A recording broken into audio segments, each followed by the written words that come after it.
تبارك الذي جعل في السماء بروجا وجعل فيها سراجا وقمرا منيرا وهو الذي جعل الليل والنهار خلفة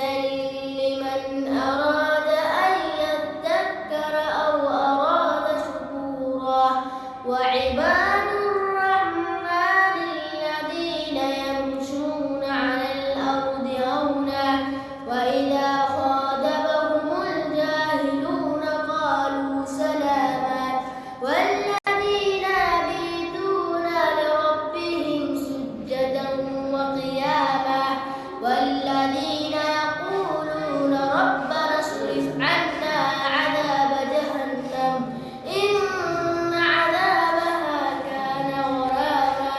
إنها ساءت مستقرا ومقاما والذين إذا أنفقوا لم يسرفوا ولم يقتروا وكان بين ذلك قواما والذين لا يدعون مع الله إلها آخر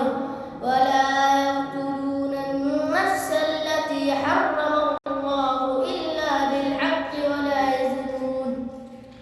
ومن